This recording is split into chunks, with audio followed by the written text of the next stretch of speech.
analyse sur cette situation au Moyen-Orient avec Adnan Azam, écrivain président du Mouvement international pour la souveraineté des peuples, avec nous en direct depuis Paris. Monsieur Azam, bonsoir, merci d'être avec nous sur RT en français. Alors, l'armée israélienne affirme l'assassinat du nouveau chef d'état-major de l'armée iranienne, Ali Shadmani. Pensez-vous que le régime en Iran est affaibli par l'assassinat de ses hauts dignitaires? Écoutez, l'armée israélienne et tous les mafias israéliens, ils ont affirmé il y a déjà 2 ans qu'ils ont assassiné tous les chefs de Hamas, qu'il n'y a plus de Hamas, qu'il n'y a plus de résistance palestinienne. Et depuis, il y a toujours des soldats et des officiers israéliens qui tombent sur le champ de bataille à Gaza. Donc la politique de mensonge, la propagande anglo-saxon sioniste, ça fait 40 ans que je l'entends. Donc je ne crois absolument pas à leur propagande. S'ils ont tué un chef militaire iranien, il y a 25 000 généraux et grands officiers de haut rang en Iran, donc c'est très facile de remplacer un général par un autre. Il y a 20 000 savants scientifiques qui sont spécialisés dans les armes nucléaires et toute autre arme. Donc c'est pas parce qu'on a tué 4 ou 5 chefs scientifiques que la République islamique de l'Iran est finie.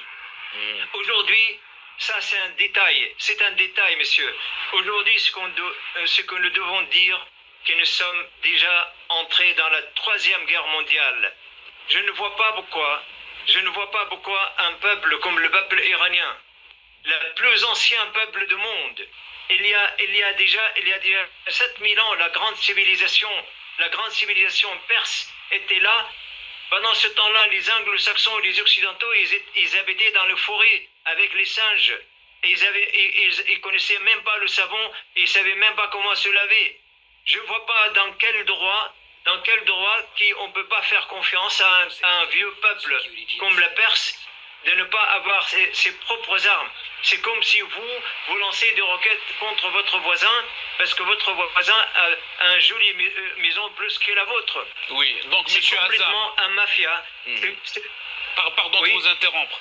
Donc pour vous, c'est un scénario d'une 3e guerre mondiale, c'est ça? Ça a commencé. Aujourd'hui, je vous donne un scoop. Sur le bureau de gouvernement iranien, il y a déjà un ultimatum de chef de mafia Donald Trump. Leur a donné 3 jours, 72 heures. S'ils ne vont pas accepter de lever la main et de capituler, et les États-Unis vont lancer les grandes bombes qui traversent le sol.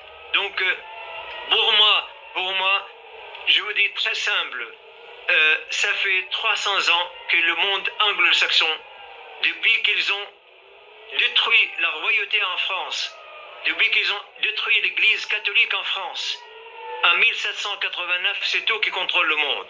Et ils ont inventé le printemps, soi-disant le printemps français, c'est qu'ils ont appelé ça la Révolution française. Il n'y avait pas de révolution, il y avait un coup d'État. Et ils ont fait la même chose en Russie en 1917. Ils ont tué des milliers de tsars russes et ils ont appelé ça la révolution bolchevique. C'est leur spécialité. Et ils ont descendu le Shah de l'Iran, ils ont mis Khomeini à la place. Maintenant que Khomeini et le régime et l'État islamique iranien devient un État très fort, ils veulent le descendre. Leur objectif, messieurs, pour les gens qui écoutent, soyons directs, c'est pas la peine de faire de falsification de phrases.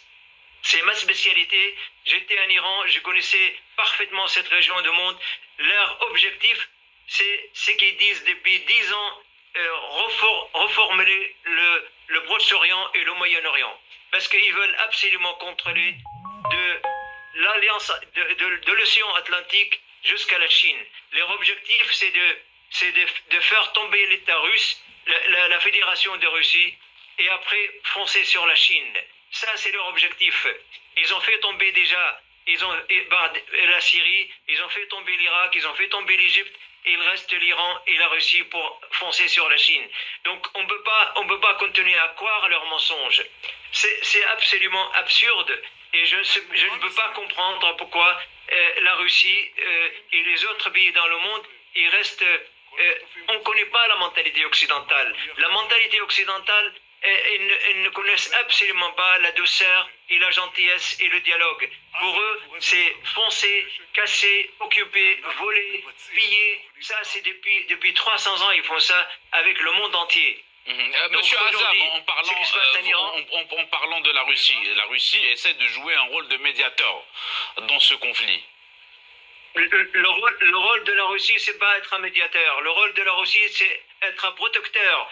On attend beaucoup de la Russie. La Russie, c'est un pays ami. La Russie, s'il continue à jouer le rôle de médiateur, elle va se trouver face à face avec le mafia anglo-saxon. Si vous demandez à n'importe quel Russe dans la rue qui est votre ennemi, il va vous dire tout de suite les Anglais et les Anglo-Saxons d'une manière générale. Donc j'étais en Russie, je connais très très bien la situation.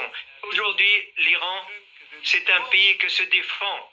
Jamais dans l'histoire de l'Iran, il n'existe pas le mot capituler. Si jamais les États-Unis rentrent en guerre avec l'Irak, avec l'Israël, toutes les forces en Irak, au Yémen, au Liban, toutes les forces chiites, ils vont rentrer. Et jusqu'à aujourd'hui, je peux vous donner aussi une information très militaire, très scientifique. La force maritime iranienne, qui est parmi le mieux dans le monde, elle n'a pas encore bougé 1 centimètre. Donc jusqu'à aujourd'hui, l'Iran, il essaye juste de sauver son honneur, de se défendre très gentiment. Ils n'ont pas encore utilisé les grands moyens. Donc pour les gens qui écoutent votre chaîne, il ne faut absolument pas écouter la propagande. Eux, ils sont très forts, les anglo-saxons et leurs amis sionistes, ils sont forts par l'espionnage.